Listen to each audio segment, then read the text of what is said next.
मैं अजय पत्रकार। भारत की जो अर्थव्यवस्था है वो काफ़ी इम्प्रूव हो रही है। इंटरनेशनल लेवल पे भारत की अर्थव्यवस्था काफ़ी सशक्त हुई है। पूरे दुनिया में इस समय इकोनॉमी डाउन हो रही है।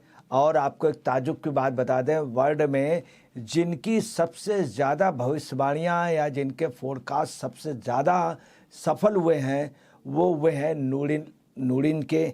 और उनका ये कहना है, जो अमेरिका के प्रोफेसर हैं, प्रमुख अर्थशास्त्री हैं, उन्होंने एक बात बड़ी स्पष्ट कही है कि भारत की अर्थव्यवस्था जो अच्छी होगी।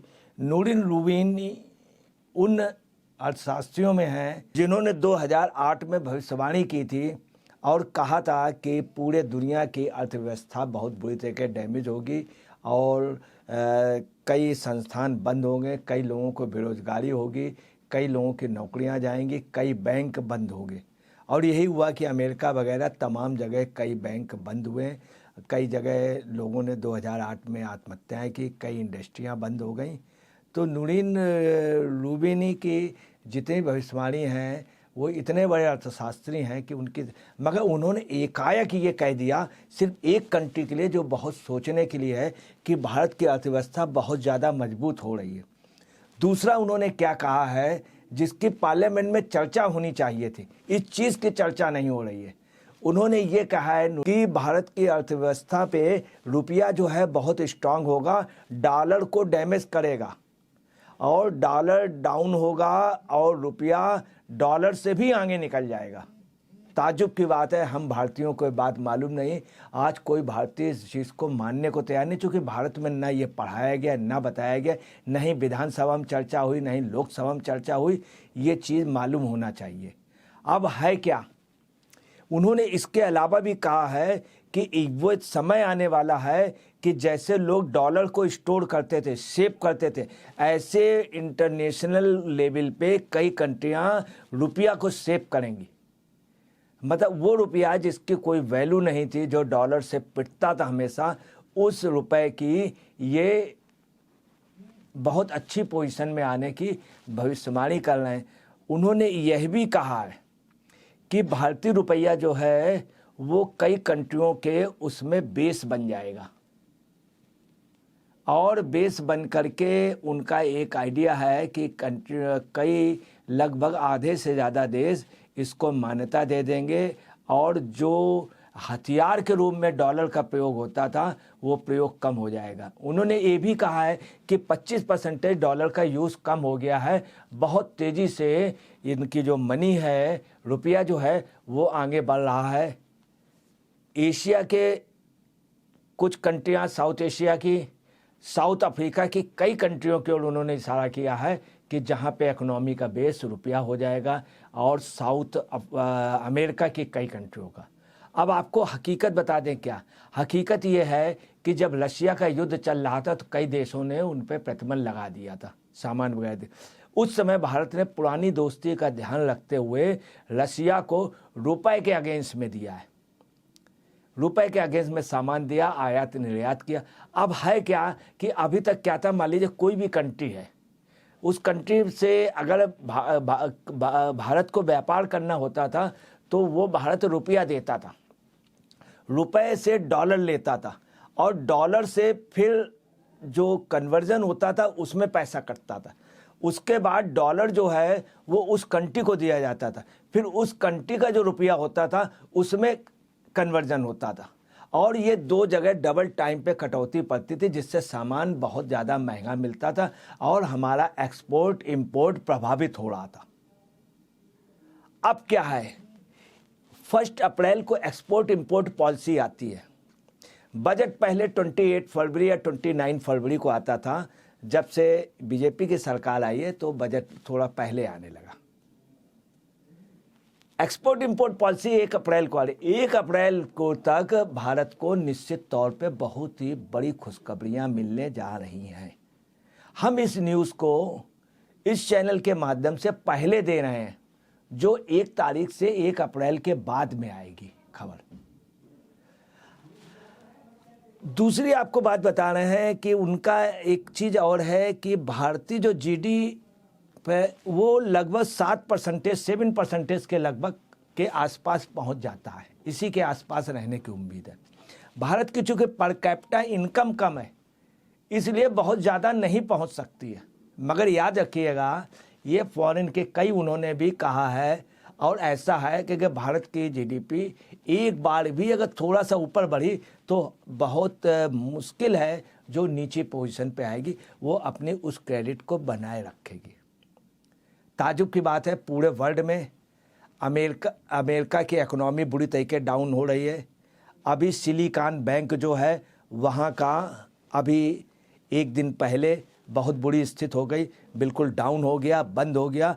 और वहाँ पे बाकायदे वहाँ की संस्था ने, और बंद होने पे काफ़ी लोगों को रोज़गार हो गया, काफ़ी लोगों को रुपया फंस गया, और वहाँ पे बाकायदे सारी संपत्ति जब्त कर ली और बेच करके उनको इन्वेस्टर्स को, शेयर होल्डरों को पैसा देने का बात चल रही। उसका असर पूरी दुनिया में होगा। ताजुब है, ये इंटरनेशनल खबर है इकोनॉमिक जगत की, फाइनेंशियल उसकी सबसे बड़ी खबर है। मगर हिंदुस्तान में इसकी चर्चा नहीं हुई। हिंदुस्तान में दूसरे लोगों की चर्चा हो रही। अडानी का मुद्दा आया था, ख़त्म हो गया। उस अडानी को लाने वाले अगर मौजूदा सरकार थी तो पिछली सरकारें भी थी। राजस्थान गवर्नमेंट ने भी अडानी को प्रश्रय दिया। तमाम जितनी राज्य सरकारें उसमें मोस्टली लोगों ने दिया। मनमोहन सिंह के समय भी अडानी का वो किया गया और उनको प्रेफरेंस मिला। परंतु अडानी का मुद्दा जब संजय सिंह बंद होते हैं तो अडानी चिल्लाने लगते हैं। अडानी से उनसे क्या लेना देना, वो अपने बारे में नहीं बता रहे। चलिए, अडानी का एक बात है, मगर अडानी के साथ इस चीज़ की भी चर्चा होनी चाहिए कि भारतीय रुपया को मजबूत किया जाए। मजबूत करने के लिए भारतीय रुपये के लिए ज़रूरी नहीं कि सत्ता पक्ष हो, विपक्ष भी साथ दे। विपक्ष में अटल बिहारी वाजपेयी ने साथ दिया। जब इंडियन इकोनॉमी पे आई, जब फाइनेंशियल इमरजेंसी लगाने की बात हुई तो अटल बिहारी वाजपेयी ने पार्लियामेंट में बहुत अच्छा बयान दिया था। कई मुद्दों पे उन्होंने बहस नहीं होने दी थी, इसी पे हुई थी, और कई मुद्दों का उन्होंने स्वागत किया था। नरसिंहा राव जी ने भी शुरू की जो पॉलिसी लाए एक अच्छी पॉलिसी थी, अच्छा कोऑपरेटिव, विपक्ष ने भी साथ दिया। परंतु इन सब चीज़ों की कोई भी चर्चा नहीं चल रही। ग्लोबल उसमें मंदी आने जा रही है। मंदी का असर हिंदुस्तान पे कोई भी नहीं पड़ेगा। श्रीलंका की पोजीशन इतनी बुरी है, बैंक दिवालिये हो गए, वहाँ खाने को नहीं है। पाकिस्तान की इतनी बुरी पोजीशन है कि पाकिस्तान में बिजली का बिल पेमेंट करने के लिए नहीं है, सैलरियाँ नहीं बांट पा रहे हैं, लोग खाना नहीं खा पा रहे हैं। ये कहिए फॉरेन से उनको सपोर्ट खाने पीने का मिल रहा, कई चीज़ें वहाँ पे बंद हो गई हैं। मगर भारत में ऐसा कुछ नहीं है। नोटबंदी का उस समय फ़ायदा हुआ कि नहीं हुआ, मैं देखिए आपको एक बात बता दूं, नोटबंदी के पीछे क्या था। चूँकि पाकिस्तान भी करेंसी छापता था, कई लोग छापते थे। मोदी जी को जब मालूम हुआ कि वही पेपर हम ले रहे हैं, वही पाकिस्तान ले रहा है, और उसी से वो प्रिंट कर रहा, तो उन्होंने क्या किया, नोटबंदी के पीछे एक बहुत बड़ा रहस्य था। उसी दिन पाकिस्तान के जो वहाँ के सेना प्रमुख थे उनको हटाए जाने की संभावना थी, हो सकता वो विद्रोह कर देते। तो मोदी जी की सोच थी कि उधर पाकिस्तान में विद्रोह करते ही वो शायद सत्ता की ओर बढ़ते और वो वहाँ पे संसद में कब्जा करती आर्मी, ऐसा सोच थी। और दूसरा, उसी समय शाम को 8-9 बजे लगभग नोटबंदी घोषणा कर दी। भारत में क्या हुआ कि भारत भेड़िया दशान है।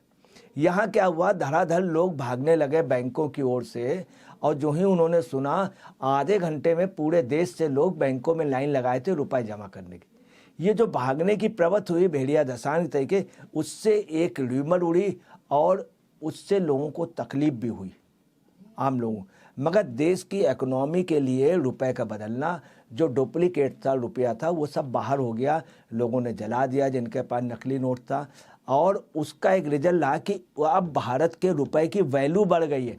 उस रुपए की वैल्यू नहीं थी, क्योंकि उस रुपए पे लोगों को डाउट था कि ये रुपए जो हैं ये एक्स्ट्रा हैं, एक्स्ट्रा प्रिंटेड है, डुप्लीकेट है, ट्रिप्लीकेट है। अब जो भारत की करेंसी है वो सिंगल उसकी है, अब उस रुपए की वैल्यू बढ़ी है। ये भी चीज़ एक रिमार्क की बात है। दूसरी आपको बता दें कि भारत ने क्या किया है कि भारत का जो सबसे बड़ा व्यापार है वो अमेरिका से है और चाइना से। उसके बाद जो 3rd नंबर पे व्यापार है वो अरब अमीरात से। वहाँ पर भी रुपया चल रहा है। अरब अमीरात से बहुत बड़े MOU के साइन हुए हैं, और उस MOU के जो साइन हुए हैं उसमें क्या है, भारत और अरब अमीरात के बीच में रुपए का ही ट्रांजैक्शन होगा। तो एक्सपोर्ट इंपोर्ट में जो ये कन्वर्सेशन का जो पैसा कटता था वो बच जाएगा। इसके अलावा अफ्रीका की नाइजीरिया से हुआ है, अभी अबू धाबी हमारी टीम इंडियंस वो पहुंच चुके हैं वो लोग। इसके अलावा मलेशिया से भी हो रहा है कि रुपए का। इसके अलावा 54 कंट्रियों से अभी एक खबर आई है कि थोड़ी देर ही पहले कि अफ्रीका के 6 कंट्रियां और साउथ एशिया की 2 कंट्रियां तथा दक्षिणी अमेरिका की 9 कंट्रियां इनसे कांटेक्ट में हैं और वो बहुत ही जल्द कुछ दिनों में ही साइन करने जा रही हैं। तो हमारे रुपए की जो वैल्यू बढ़ेगी। दूसरी आपको बताना है कि जो ये 2008 की मंदी आई थी, नूरी लुबीनी ने जो घोषणा की थी, जो उस समय भविष्यवाणी की थी, अब वही नूरी लुबीन ये भविष्यवाणी कर रहे हैं कि सिलिकॉन बैंक, उन्होंने पहले कह दिया था सिलिकॉन वैली बैंक बंद होगा और सिलिकॉन वैली बैंक कल बंद हो गया। आज वहाँ पे पोजीशन है कि FDIC ने सब कुछ जब्त कर लिया। टेक क्षेत्र पे और स्वास्थ्य क्षेत्र पे उनका लगभग ज़्यादा खर्च था, ज़्यादा पार्टनरशिप थी। याद रखिएगा वो दवा क्षेत्र जो है वो अमेरिकन प्रेसिडेंट को बनाता है और हटाता है। इतनी सशक्त लॉबी है मेडिकल लॉबी, वहाँ की मेडिकल मेडिसिन की लॉबी। वो इकोनॉमी डाउन हुई मगर भारत पे कोई भी असर नहीं है। 5 रोज से चल रहा, नहीं यहाँ का स्टॉक एक्सचेंज डाउन हुआ, ना ही कोई कमोडिटी मार्केट में हुआ, ना ही कोई सामान महंगा हुआ, ना ही महंगे होने की कोई सवाल उठता है। ये है भारत की इकोनॉमी जो एक मजबूत पोजीशन। दूसरी टोनी ने भी कहा है, टोनी ब्लेयर ने, जो ब्रिटेन के पूर्व प्रधानमंत्री, उन्होंने कहा कि भारत बहुत तेज़ी से मजबूत हो रहा है और बहुत मजबूत पोजीशन में है। इतनी मजबूत पोजीशन में भारत कभी नहीं रहा। पहले से भी यहाँ की क्रिकेट की टीम मानी जाती थी अच्छी, अब भारत की इकोनॉमी अच्छी हो गई। उन्होंने ये भी कहा है टोनी ब्लेयर ने कि भारत का जो पोजीशन है ब्रिटेन में, उन्होंने कहा है कि आज जो भारत की पोजीशन है वो इतनी स्ट्रांग है। पहले 2 लॉबियाँ थी, एक अमेरिकन लॉबी, दूसरी रशियन लॉबी या चाइनीज़ लॉबी, मगर अब जो है वो अमेरिका लॉबी और चाइनीज लॉबी, इन्हीं 2 पे लोग लामबंदी में रहते थे। परंतु उन्होंने कहा तीसरी लॉबी खड़ी हो गई है भारत लॉबी, जो इन दोनों से सशक्त होगी। लोग भारत लॉबी में खड़ा होना पसंद करेंगे कई कंट्रियाँ, ये टोनी ब्लेयर ने कहा है। वहीं पे हमारे राहुल गांधी जाकर के क्या बयान दे रहे हैं उसी ब्रिटेन में। अब ब्रिटेन का तो कह रहा भारत की इकोनॉमी बहुत स्ट्रांग है, बस अभी तक की सबसे सशक्त इकोनॉमी रही है। और उसका अब आप देखिए जॉर्ज सोरेस के बारे में बतला दें। जॉर्ज सोरेस की एक कंपनी में देश के एक पूर्व प्रधानमंत्री की बेटी मनमोहन सिंह की उनके सिस्टम से, उनके NGO से अटैच है। जॉर्ज सोरेस का जो है वो भारत विरोधी हैं। अब उनकी ज़्यादा वैल्यू है या अमेरिकन या वर्ल्ड का जो सबसे बड़ा अर्थशास्त्री है नूरी लुबीन, जिन्होंने भविष्यवाणी की है, या जो ब्रिटेन का, जहां राहुल गांधी बोल रहे हैं, ब्रिटेन के प्रधानमंत्री टोनी ब्लेयर का बयान ज़्यादा होगा। टोनी ब्लेयर को ज़्यादा नॉलेज है जो एक प्रधानमंत्री रहे हैं, या राहुल गांधी को? ये आपको समझना है और देश को समझना है। इसके अलावा जो मेन बात आ रही है कि टोनी ब्लेयर ने ये भी कहा है कि भारत की जो स्थिति है वो कुछ दिनों बाद ये जितनी भी लॉबिंग है, जितने बड़े बड़े देश हैं और जितनी विदेशी ताकतें हैं, इनकी मजबूरी होगी कि वो भारत की ओर उनको झुकना पड़ेगा, भारत का साथ लेके चलना। इतनी बड़ी बात उन्होंने कह दी, उसके बावजूद भी हम चुप हैं और इंडिया में आम आदमी को मालूम नहीं। इससे दुखद क्या बात, हमको ये मालूम है कि वो वहाँ पर अपहरण हो गया, वहाँ बलात्कार हो गया, वहाँ ये हो गया, संजय सिंह के साथ ये हो गया, लालू के यहाँ ये हो गया, ये सब चीज़ें मालूम है ये, मगर पार्लियामेंट के इतने नेताओं ने इस पे कोई नहीं किया कि भारत के लिए कम से कम और प्रयास हो, रुपए को और मजबूत किया जाए। आज ज़रूरत है सत्ता पक्ष, विपक्ष, प्रत्येक व्यक्ति रुपए की वैल्यू को इंटरनेशनल लेवल पे सबसे, अगर रुपया बहुत मजबूत हुआ, इंटरनेशनल करेंसी बना, हमारा कन्वर्ट जो ये डॉलर के उसमें, डॉलर से हम मजबूत हुए, तो हम देश में राज करेंगे और विश्व का महागुरु भारत होगा। निश्चित होगा, आज नहीं कल नहीं तो परसों। ये बात हम नहीं कह रहे हैं, अमेरिका का सबसे बड़ा अर्थशास्त्री नूरिल रूबिन ही कह रहा है। दूसरी, ब्रिटेन का प्रधानमंत्री टोनी ब्लेयर कह रहा। हमारे यहाँ के नेता, सभासद, विधायक, सांसद क्या कह रहे हैं, जिनको कोई इकोनॉमी पे नॉलेज ही नहीं है। अडानी अडानी अडानी अडानी का खेल खत्म हो चुका है। अडानी का जो था, अडानी से सभी ने समझौता किया है। ये स्थित है। भारत की अर्थव्यवस्था कहीं कमज़ोर नहीं, आर्थिक मंदी का कोई असर नहीं होगा। मैं अजय पत्रकार।